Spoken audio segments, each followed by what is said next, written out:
Salam, puji Tuhan, kita boleh bertemu kembali. Kami dari ASI Jakarta membawakan pendalaman Alkitab melalui pelajaran Sekolah Sabat.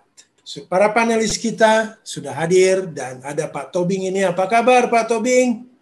Puji Tuhan, kabar baik Pak Darwis. Demikian juga kita berharap para pemirsa yang ada di Papua, Papua Barat, di NTT, di Kalimantan, lalu di Batam, Lampung, Sumatera secara keseluruhan, lalu di Bali, ya kemudian yang ada di Darwin, lalu yang setia juga di Den Haag, ya Pak Darwis. Kita berharap semuanya dalam keadaan sehat dan gembira dalam lindungan Tuhan. Terima kasih Pak Tobing. Pak Kaunang, apa kabar Pak Kaunang?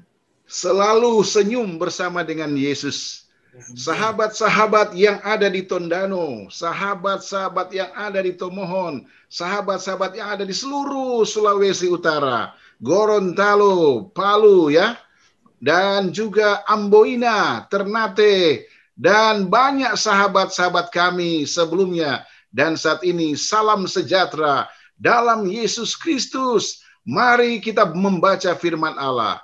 Shalom dan puji Tuhan. Terima kasih Pak Kaunang. Pak Fajar, apa kabar Pak Fajar? Ya, puji Tuhan Pak Darwis. Luar biasa.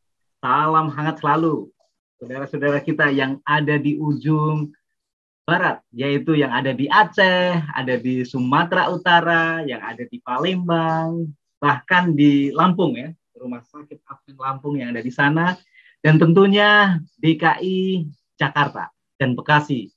Ada Sentul, kemudian daerah Jawa kawasan timur, Semarang, yang termasuk Jawa Tengah ya, tentunya Yogyakarta, di mana saya lahir dan sempat tinggal di sana. Terima kasih Pak Fajar. Saya juga ingin menyampaikan salam kita buat teman kita ada di Jerman, di California, di Colorado, mungkin di California ada di Los Angeles, ada di Sacramento, dan di Atambua juga ada teman kita di sana. Kita ingin menyapa mereka.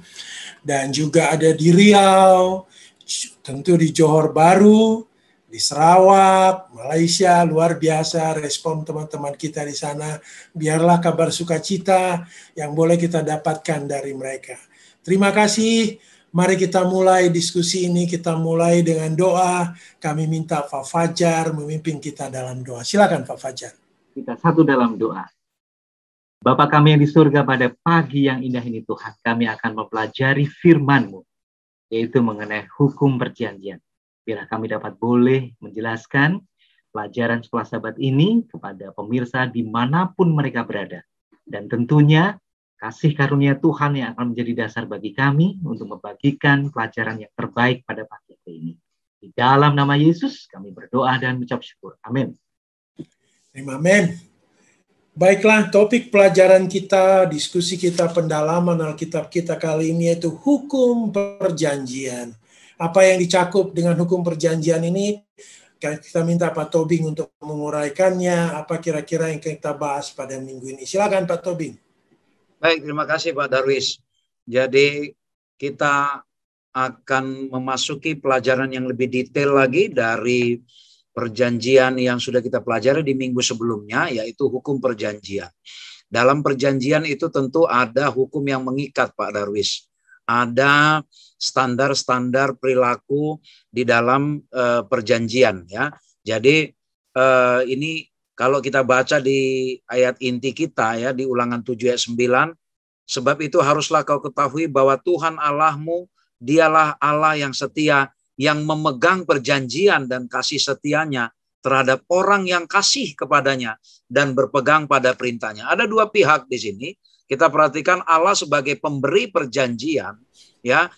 Sifat atau karakter Allah adalah apa? Dialah Allah yang setia, yang selalu memegang teguh perjanjian. Artinya sebagai pemberi perjanjian tidak pernah berubah-ubah, ya. Sekali Allah mengucapkan satu perjanjian, maka Allah tidak pernah berubah-ubah, ya. Tapi dibutuhkan respons dari orang yang menerima perjanjian itu, yaitu apa? Orang yang kasih kepadanya dan berpegang pada perintahnya. Jadi termanifestasi atau terwujud atau tidaknya perjanjian ini ya sangat tergantung kepada respons dari orang yang menerima perjanjian ini.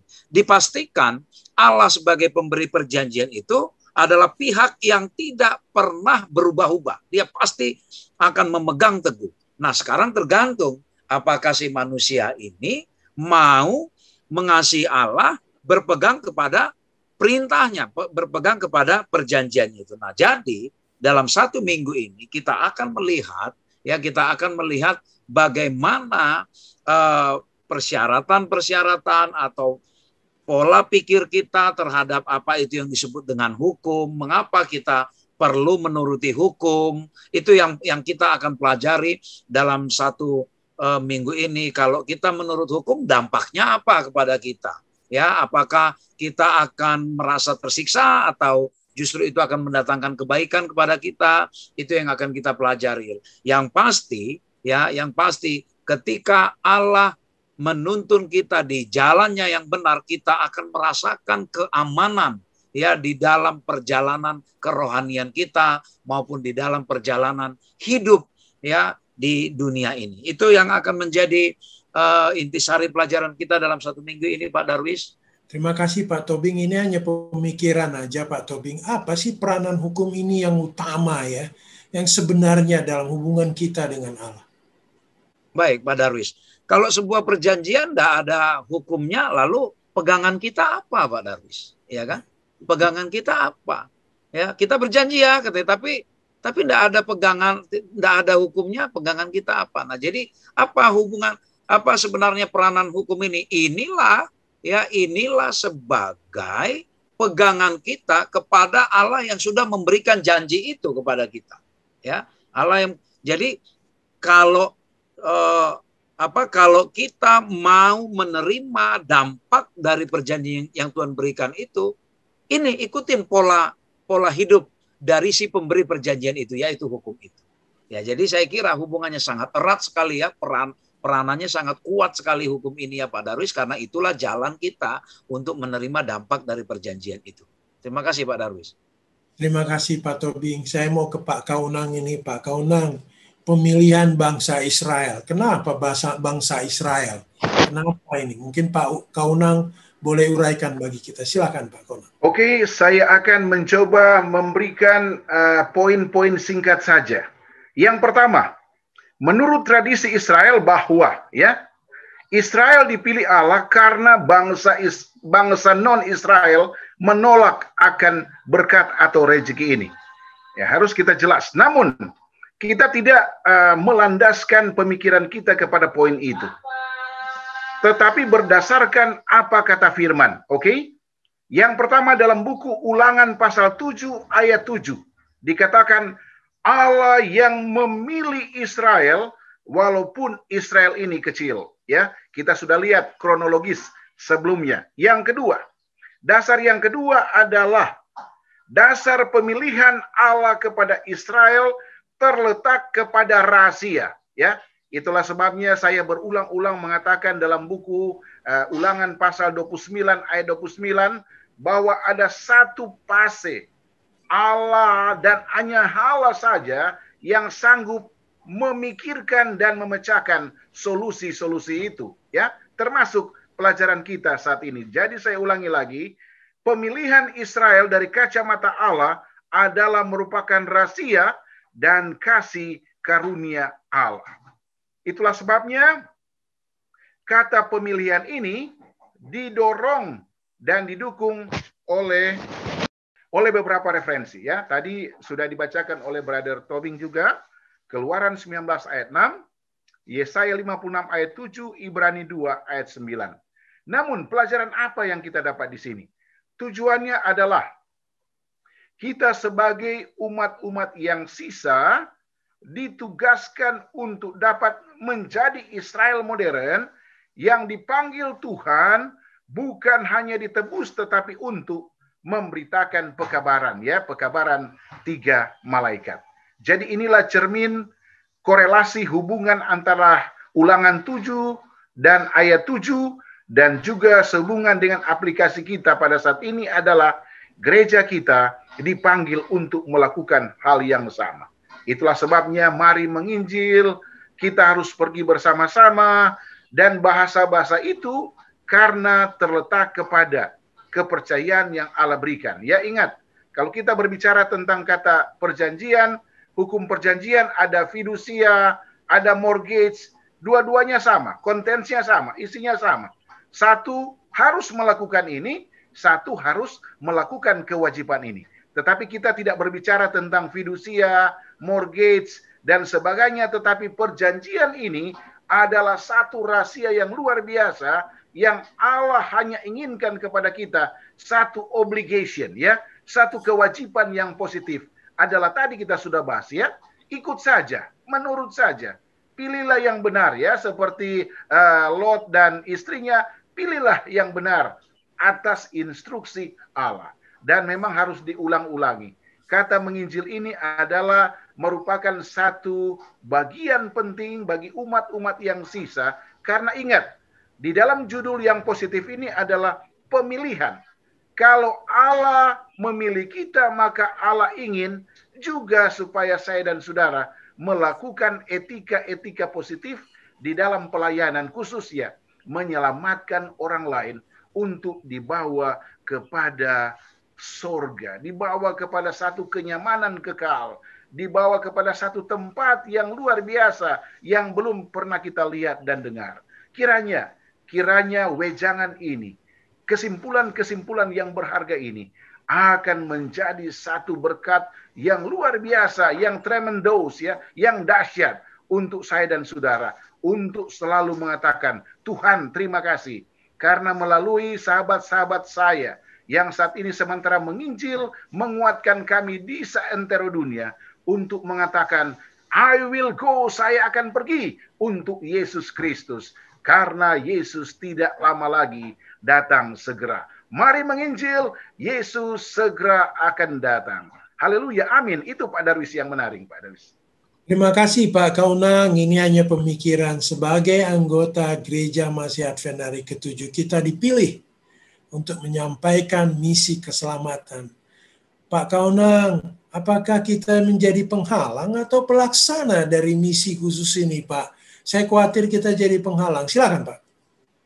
Sebenarnya Pak Darwis, kalau kita membaca di dalam buku Ibrani pasal 2 ayat 9, Ibrani pasal 2 ayat 9, kacamata semua orang melihat kepada Ibrani pasal 2 ayat 9 tentang sosok Yesus dan tujuannya ke dunia, maka tidak ada barrier, tidak ada penghalang, ya, bagi saya dan saudara untuk melakukan pekerjaan yang mulia ini. Jadi ingat, kalau kita melihat kepada Yesus, maka kita akan melakukan semua yang Yesus inginkan. Dan itu bagian dari kita semua. Jadi tidak ada halang-menghalangi, penghalang, karena firman Tuhan menguatkan, mendorong saya dan saudara untuk melakukan something, sesuatu bagi keselamatan banyak orang. Karena kata Yesus di dalam buku Ibrani pasal 2 ayat 9. Shalom, mari menginjil. Itu Pak Darwis yang menarik. Terima kasih Pak Kaunang. Saya akan ke Pak Fajar ini. Ada judul yang menarik juga ini Pak. Ikatan yang mengikat. Apa ini Pak, ikat mengikat ini? Silakan Pak Fajar disampaikan. Menarik ini Pak Darwis, ya. Ikatan yang mengikat. Jadi kita punya satu perjanjian yang betul-betul mengikat kedua belah pihak.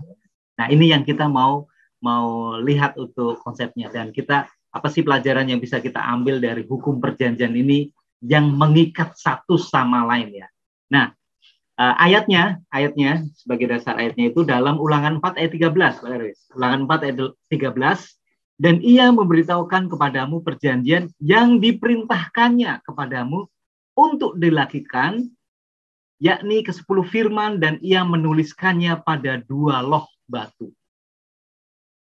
Jadi wujud dari produk yang dari produk perjanjian ini adalah firman Tuhan, ke-10 hukum itu, 2 loh batu itu, ya. 2 loh batu itu, ya. Itu yang menjadi satu objek untuk Tuhan dan umat manusia bangsa Israel mengadakan satu perjanjian. Nah, tentunya di dalam perjanjian ini ada beberapa aturan-aturan, ada satu batasan-batasan yang tidak boleh dilanggar. Karena di dalam perjanjian ada beberapa klausal-klausal, ada hak dan kewajiban, ada batasan-batasan yang harus dilakukan. Masing-masing itu mesti harus memiliki satu komitmen. Tapi ada satu dasar yang paling kuat, bagaimana kita menjaga hubungan ini dengan pihak yang mengadakan perjanjian. Tentunya kita dengan Tuhan ya. Bagaimana kita memiliki satu hubungan yang kuat, hubungan yang terus-menerus dengan batasan-batasan ini ya, dengan batasan-batasan perjanjian. Contohnya, ada satu hubungan suami istri. Tentunya ada batasan-batasan, si suami tidak boleh mengambil perempuan yang lain menjadi istrinya. Itu pasti akan menggugurkan perjanjian itu. Begitu juga dengan partner bisnis. Misalnya, yang satu dia mengambil harta atau aset tanpa sepengetahuan dari partner yang lain. Ini artinya berarti mencuri ya, Jadi ada satu batasan-batasan yang tidak boleh kita lewati itu. Kita tidak boleh langgar. Tentunya bagaimana kita bisa menjaga hubungan yang baik dan tetap di dalam satu perjanjian ikatan yang luar biasa. Nah, konsep ini yang perlu kita boleh dalami dan boleh kita mengerti. Jadi dengan perjanjian dengan Tuhan, ada satu ketetapan, ada satu perintah, ada satu titah, kita bisa mau menurutin ini, dan tentunya ada di situ satu kasih karunia. Jadi oleh karena kasih karunia ini yang mengikat kita, mengikat perjanjian kita dengan Tuhan, itulah yang tidak boleh kita semau gue gitu ya. Setelah kita mendapatkan kasih karunia, ya sudah, saya sudah mendapatkan keselamatan, ya sudah, saya mau melakukan apa saja sesuai dengan kehendak saya. Tidak seperti itu. Tetapi kita tetap menjaga hubungan yang penuh dengan keharmonisan, penuh dengan keintiman, oleh karena Tuhan sudah menyelamatkan kita. Dia sudah memberikan kasih karunia-Nya kepada kita. Tentunya kita tetap jaga dengan baik perjanjian ini, sehingga itu menjadi satu kegenapan untuk kita, yaitu keselamatan dan kehidupan kekal yang diberikan oleh Tuhan kepada kita. Itu Pak Darwis. Terima kasih Pak Fajar. Ini pemikiran aja Pak Fajar. Kadang-kadang begitu banyak aturan, banyak juga orang mengeluh aturan. Pertanyaannya, apakah kita bisa hidup tenang dan aman tanpa adanya aturan? Silakan Pak. Wow, terima kasih ini. Ini bagus sekali pertanyaannya ini ya. Kadang-kadang orang berpikir gini Pak Darwis. Peraturan itu dibuat untuk dilanggar. Jadi aturan itu dibuat untuk dilanggar. Bukan itu ya. Jadi peraturan ini dibuat itu untuk kepentingan kita, untuk supaya kita bisa selamat ya, terhindar dari segala sesuatu. Nah, misalnya contohnya, kalau di lampu merah tidak ada lampu merah, hijau dan kuning, tentunya itu pasti akan berantakan ya. Mereka saling mendahului, mereka saling berebut untuk masuk terlebih dahulu, untuk jalan terlebih dahulu. Kalau tidak ada satu aturan yang ditetapkan, itu akan terjadi kesemerawutan yang luar biasa. Oleh karena itu kita tidak perlu risau dengan aturan-aturan yang diberikan oleh Tuhan. Dan tentunya aturan-aturan yang diberikan oleh Tuhan itu tidak berat. Oleh karena apa? Oleh karena ini kasih karunia Tuhan yang sudah ada di dalam diri kita, oleh karena kita sudah diselamatkan, oleh karena kita sudah dibebaskan. Nah, inilah menjadi satu respon positif dari kita. Kita mau menuruti apa yang diperintahkan oleh Tuhan. Mau menuruti, mau melakukan di dalam jalan yang diberikan oleh Tuhan kepada kita. Jadi kita tidak perlu merasa khawatir, malah justru hidup kita akan merasakan satu ketenangan, kedamaian kalau kita mengikuti apa yang diperintahkan oleh Tuhan. Begitu Pak Darwis. Terima kasih Pak Fajar. Saya akan kembali ke Pak Tobing ini. Pak Tobing, hukum dalam perjanjian. Seperti ini bagian besar dari diskusi kita kali ini. Silakan Pak Tobing. Ya, terima kasih Pak Darwis. Menyambung yang sudah disampaikan Saudara Fajar tadi, ketika kita mendengar kata hukum, ya, apa respon atau yang terpikir di dalam benak kita? Ya mungkin sebagian orang berpikir ketika mendengar kata hukum, Oh, ini membatasi kita saja, ini membuat kita nggak bebas ya. Kok atau mungkin ini isinya larangan semua, atau ini kok otoriter sekali sih, semuanya nggak boleh ini, nggak boleh itu gitu ya. Atau di pihak yang lain justru ada yang merespon kalau kita mendengar kata hukum itu bukti bahwa apa, supaya kita aman. Ya, bayangkan kalau tidak ada hukum masalah jangan membunuh. Misalnya kita tiba-tiba keluar dari depan rumah, ya keluar di depan rumah belum apa-apa sudah dibunuh orang. Ya, sudah dibunuh orang. Baru menikah, ya belum sempat istilahnya pulang ke rumah, istri kita udah diambil orang karena tidak ada aturan misalnya. Ya. Nah, tetapi hukum itu adalah bentuk keteraturan hidup supaya kita selaras, supaya kita stabil. Itu makanya kalau dalam bahasa Ibrani hukum itu ya disebut Torah atau hukum Taurat, artinya itu sendiri adalah ajaran atau instruksi ya. Ini adalah ajaran-ajaran atau batasan-batasan atau instruksi yang mengatur bagaimana kita hidup berdampingan dengan orang lain. Ya, itulah yang kita kenal dengan ada hukum moral, hukum sipil, hukum sosial, ya dan juga hukum agama. Ya, jadi isinya semua itu adalah yang namanya hukum itu, Pak Darwis, sebenarnya itu ringkasan dari nasihat-nasihat yang baik, nasihat-nasihat yang bijaksana. Jadi kalau kita perhatikan, satu kali pemazmur menulis begini, dia bilang ya bahwa berbahagialah orang yang kesukaannya adalah Taurat Tuhan. Kenapa? Karena yang tadi, kalau kita mengikuti hukum Taurat, hidup kita tenang. Seperti yang tertulis di dalam Ulangan 10 ayat 12-13 ya, ayat pendukung kita di dalam satu hari ini. Saya bacakan ya, ini sangat bagus ya. Maka sekarang hai orang Israel, apakah yang dimintakan daripadamu oleh Tuhan Allahmu selain dari apa? Satu, takut akan Tuhan Allahmu, itu satu. Yang kedua, ya hidup menurut segala jalan yang ditunjukkannya. Lalu yang ketiga, mengasihi Dia. Yang keempat, beribadah kepada Tuhan Allahmu. Ya, beribadah ini ada syaratnya, dengan segenap hati dan dengan segenap jiwamu. Yang kelima, berpegang pada perintah dan ketetapan Tuhan. Kalau 5 ini kita jalankan, Pak Darwis, apa akibatnya? Akibatnya dikatakan supaya baik keadaan. Ya, supaya baik keadaan. Makanya pemazmur bilang, ya, berbahagialah orang yang kesukaannya hukum Taurat. Karena apa? Karena baik keadaannya. Ya, nyaman, bisa tidur tenang. Kenapa?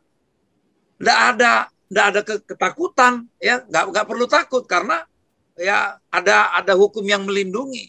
Lalu juga tidak perlu ada rasa bersalah, ya kan? Tidak perlu ada rasa bersalah. Bisa tidur tenang, bisa pikiran kita tenang. Itulah yang disebut di dalam ya di sini hukum dalam perjanjian. Jadi fungsi hukum itu sendiri sebenarnya bukan untuk menunjukkan Allah itu adalah otoriter yang kita harus takuti, kita harus segani, harus kita ya takut dalam arti takut negatif ya. Tetapi hukum itu disediakan Tuhan kepada kita supaya baik keadaan kita. Jadi kalau kita pikir-pikir sebenarnya bukan karena Allah kurang hormat, Pak Darwis, sehingga Dia memberikan hukum, bukan. Tapi justru ini supaya hidup kita nyaman, tentram. Jadi kalau ada misalnya orang yang beranggapan Anda perlu melakukan hukum Taurat, artinya ya siap-siaplah hidupnya tidak baik. Siap-siaplah tidak bahagia. Karena tidak ada aturan. Nah itu, jadi sekali lagi hukum Taurat yang melambangkan kasih Allah itu bukan untuk menunjukkan otoriter Allah, tapi untuk kebaikan hidup kita. Kalau mau berbahagia di dalam hidup kita di dunia ini, turutlah hukum Tuhan supaya baik keadaan kita. Itu Pak Darwis. Terima kasih Pak Tobing. Ini pemikiran aja Pak Tobing. Apa yang sebaiknya kita lakukan dengan karunia, kasih karunia yang kita dapatkan? Apakah kita gunakan sebagai hak atau sebagai kewajiban ini Pak Tobing? Mungkin bisa diuraikan. Silakan. Ini pertanyaan tingkat advance ini ya. Jadi Allah sudah memberikan kasih karunia. Oke, sekarang kasih karunia itu adalah Yesus ya. Itu sebagai hak atau sebagai kewajiban? Belas kasihan Allah itu kita mau pakai sebagai apa ini gitu ya. Jadi dua-duanya sebenarnya kita bisa pakai dalam arti begini. Allah sudah memberikan kasih karunia. Allah sudah kasih tiketnya kepada kita. Tiketnya, ya. Berarti ada hak kita, ya, untuk disebut sebagai anak Allah. Tapi ketika tiket sudah diberikan, kita tetap harus pergi ke bandara. Ya, kita harus ikut di jam terbangnya, jangan sesuka hati kita. Saya mau terbang jam segini, you harus tunggu saya. Bukan. Ya, kita harus lakukan kewajiban kita. Kalau misalnya ini tiket pesawat, ya prosedur check-in kita harus ikutin, barang ditaruh di mana, mana yang boleh dibawa ke bagasi pesawat, mana yang bisa kita bawa ke tempat kita duduk. Kita ikutin jamnya juga, kita harus ikutin. Mau turun pun kita ada prosedurnya semua. Jadi ketika sudah diberikan belas kasihan, kasih karunia, diberikan hak, bukan berarti langsung suka-suka kita. Kan sudah dikasih tiket keselamatan. Suka-suka kita. Bukan seperti itu, ya. Justru kita harus melakukan kewajiban kita supaya baik keadaan kita. Itu Pak Darwis. Terima kasih Pak Tobing. Saya mau kembali ke Pak Kaunang ini. Pak Kaunang, stabilitas. Ini sangat penting ini, stabilitas ini. Stabilitas hukum Tuhan. Tolong diuraikan Pak Kaunang. Oke, semangat menginjil. Mengapa timbul kata stabilitas? Karena kata firman. Ya, kata firman Pak Darwis. Dalam buku Maleakhi 3 ayat 6 dikatakan bahwa Allah Tuhan kita tidak berubah.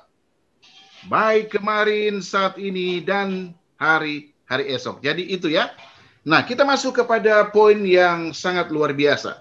Kata hukum Tuhan ya. Sebenarnya hukum Tuhan ini adalah pertama, Allah itu berperaturan. Oke? Tujuannya adalah untuk kebahagiaan dan kebaikan dari bangsa Israel ya. Saudara dan saudari bayangkan bagaimana kronologis ya. Bagaimana era perhambaan yang begitu luar biasa, begitu ganasnya di tanah Mesir. Apakah mereka melihat Allah, percaya Allah, belajar tentang Allah? Di sana adalah hukum rimba, ya, menurut pemahaman saya.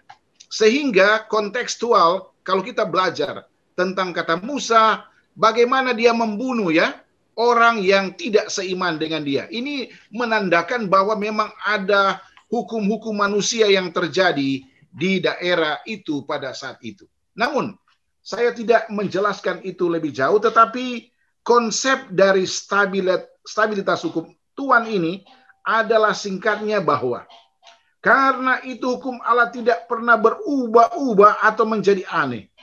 Hukum Allah itu adalah perkara yang tak berubah di jagat raya. Itulah sebabnya di dalam buku Keluaran pasal 20 dikatakan ayat 1-4 dan ayat 5-10 menggambarkan bahwa Allah memiliki kerahasiaan yang luar biasa, namun dengan sifat dan karakternya kita bisa mempelajari siapa Allah itu yang benar. Masuk lagi ke buku Amsal 3 ayat yang ketiga. Kalungkanlah itu pada lehermu, tuliskanlah itu pada lengan hatimu. Jadi memang kita nggak usah susah-susah belajar tentang firman Allah ataupun khususnya hukum Tuhan. Nggak usah rumit-rumit ya. Kalau Allah adalah Allah kita seperti pelajaran beberapa hari yang lalu, maka pilihan akan berhubungan dengan keselamatan. Karena yang kita belajar ini sesuatu bukan benda mati atau pohon atau apa yang tidak bisa menyelamatkan.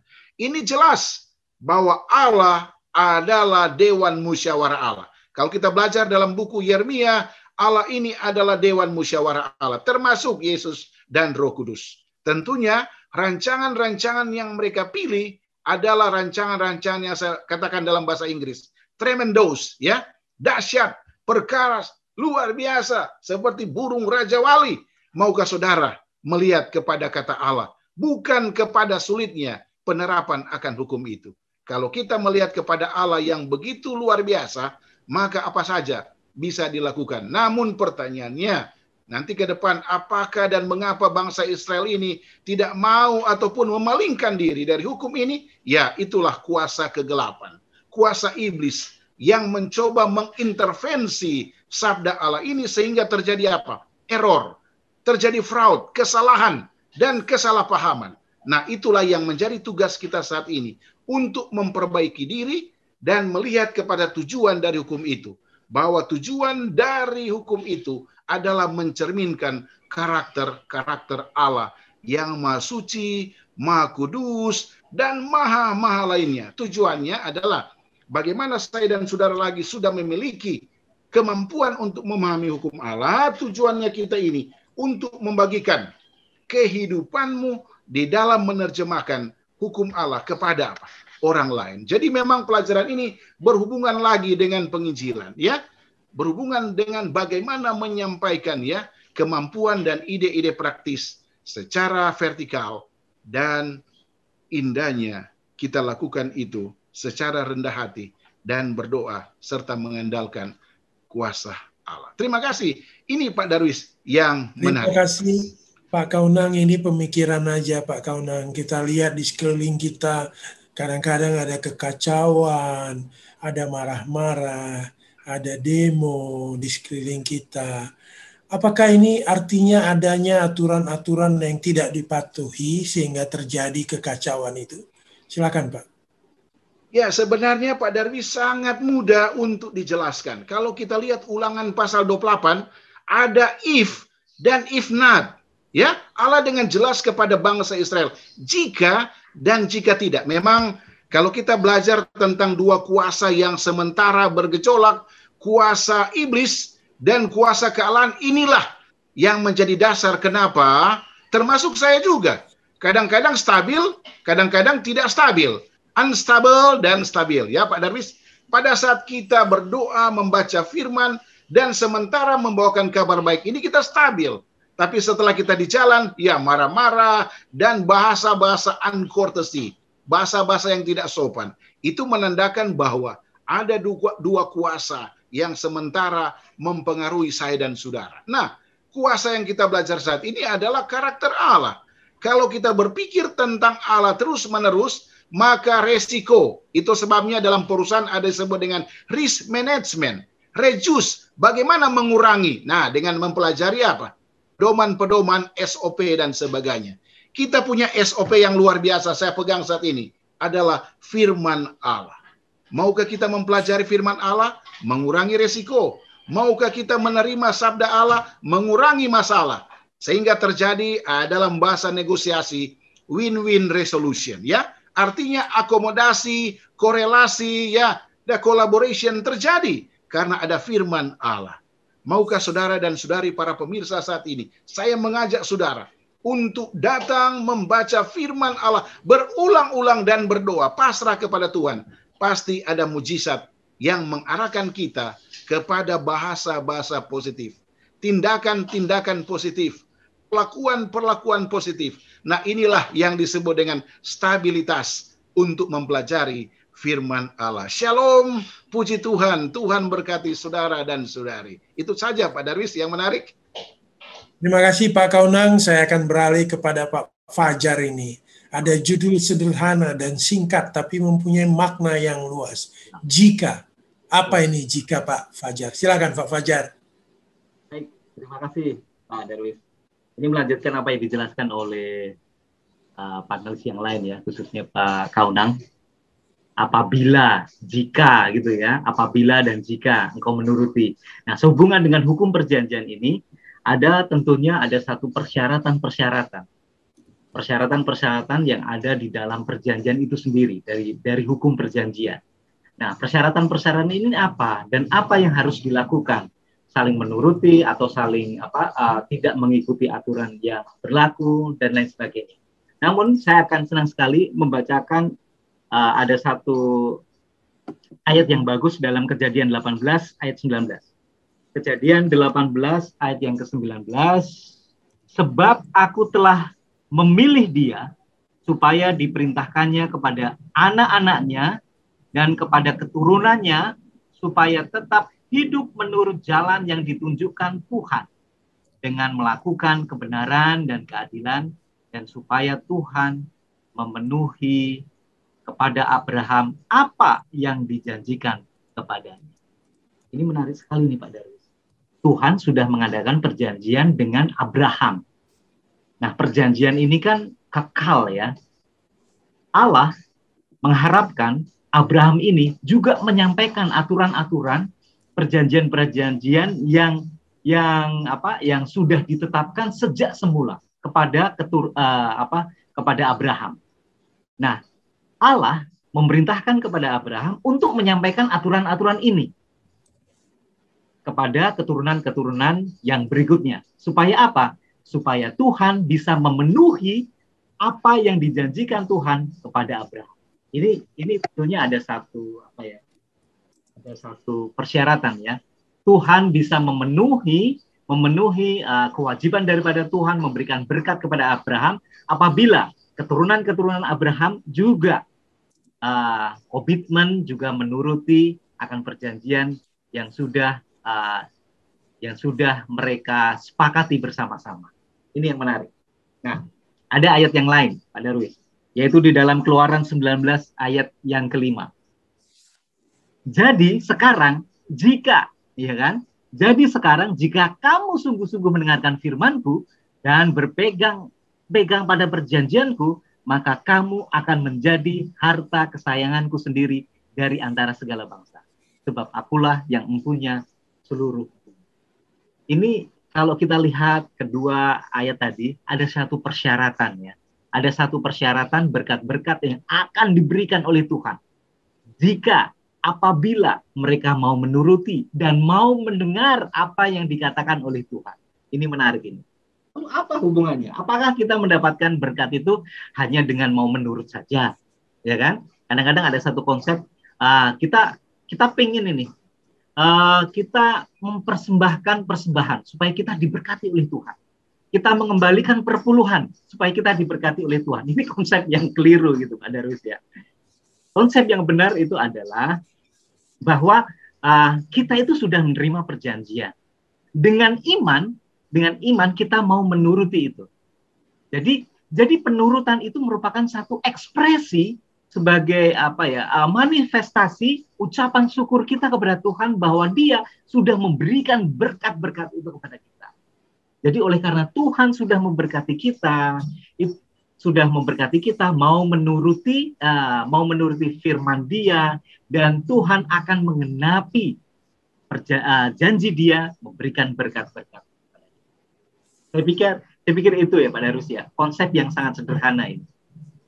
Ya, ini cuma ingin lebih menekankan lagi Pak Fajar. Jadi, apakah berkat yang kita terima hanya pemberian Allah, ataukah karena penurutan, Pak, kita mendapatkan berkat? Mungkin diuraikan lebih jelas lagi, Pak. Oh iya, aduh, bagus ini Pak pertanyaannya. Apakah berkat yang kita terima itu pemberian Allah, ataukah karena penurutan kita mendapatkan satu berkat? Ya, sekali lagi Pak Darwis. Ya. Jadi bukan karena kita menuruti kepada Tuhan sehingga berkat itu ada.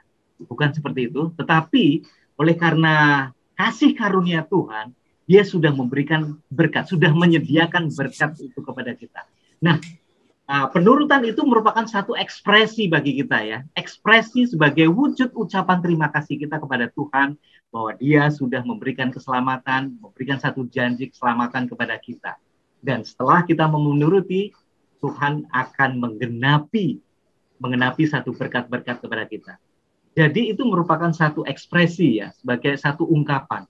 Memang Tuhan itu memberikan kebebasan kepada semua manusia. Apakah mereka mau menerima, merespon pemberian daripada Tuhan?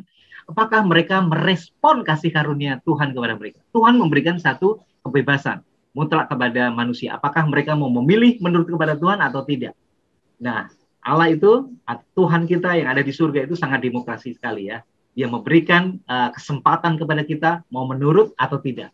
Ya kan? Mau menurut atau tidak. Apakah mau menerima atau tidak kasih karunia maupun pengorbanan Yesus di atas kayu salib. Jadi, pada waktu kita mengucap syukur, ekspresi kita sudah ucapan syukur, ekspresi kita kepada Tuhan, kita mau menuruti kepada perintah-perintah Tuhan, tentunya berkat-berkat itu akan menjadi bagian dalam kehidupan kita.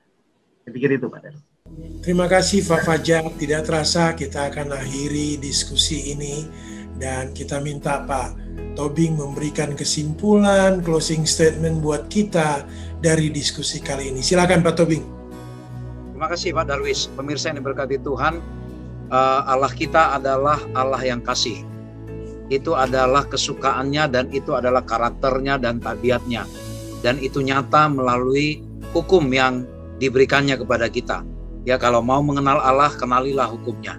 Oleh karena Allah kita adalah Allah yang kasih, ya maka kita pun harus menyambutnya dengan kasih. Ya, menyambut dengan kasih. Bukan menyambut dengan usaha kita menuruti hukum.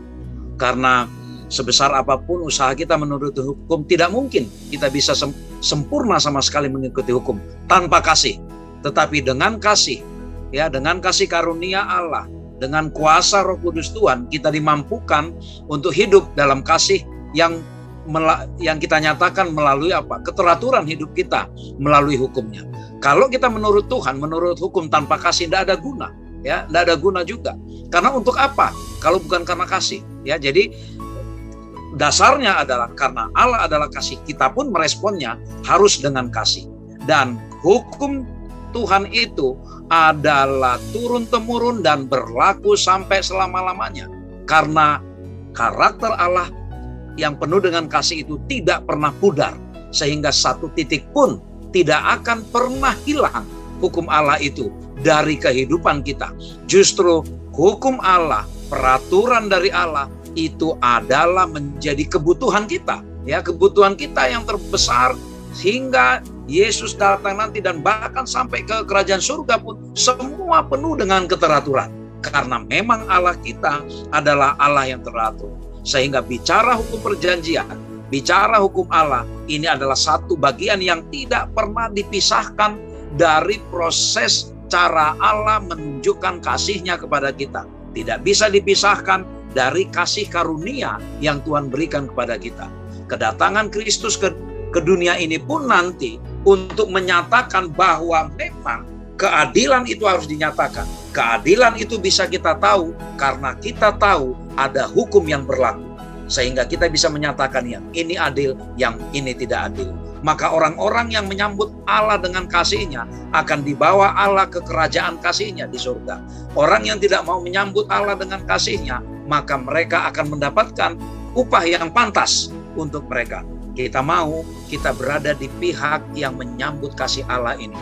Sehingga nyata melalui kehidupan kita, kita pun hidup di dalam kepatuhan kita kepada hukum-hukum Tuhan. Dan percayalah bahwa hukum Tuhan itu tidak akan pernah hilang satu titik pun sampai kapanpun hingga lenyap dunia ini. Kiranya Tuhan memberkati kita. Amin. Terima kasih Pak Tobing, terima kasih Pak Kaunan, terima kasih Pak Fajar. Kepada pemirsa, kami berharap dari diskusi pendalaman Alkitab kali ini memberikan inspirasi baru bagi kita semua. Sehingga kita lebih setia lagi di hadapan Tuhan. Kami berharap agar rekaman ini boleh dibagikan kemana saja, sehingga yang lain juga boleh mendapatkan berkat yang sama. Baik pemirsa, kita akan tutup diskusi ini dengan doa penutup yang dibawakan oleh Bapak Tobing. Silakan Pak Tobing. Kita berdoa. Ya Allah, Allah yang kasih, Allah yang selalu mengasihi kami dari dulu sampai selama-lamanya. Terima kasih Tuhan, Engkau menyatakan kasih-Mu dengan memberikan kasih karunia-Mu kepada kami.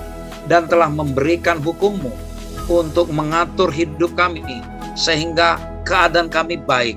Sehingga hidup kami berbahagia. Oleh karena kami mengasihi Engkau. Dan menunjukkan itu melalui penurutan kami di dalam hukum-hukum Tuhan. Ya Bapa di sorga, sanggupkan kami, mampukan kami Tuhan. Mampukan kami semua pemirsa yang ada dimanapun kami berada. Agar kami sama-sama menjadi warga kerajaan Allah yang mengasihi Engkau, yang menuruti hukum-Mu Tuhan. Sehingga Engkau kumpulkan kami di kerajaan kasih yang juga berisi dengan peraturan dan hukum yang melindungi kami Tuhan. Terima kasih Tuhan, kami percaya Engkau memampukan kami. Di dalam nama Yesus kami berdoa. Amin. Terima kasih Pak Tobing, terima kasih Pak Kaunan, terima kasih Pak Fajar. Pemirsa, Shalom. Shalom. Shalom. Sampai ketemu lagi. Terima kasih. Tuhan memberkati kita. Amin. Amin.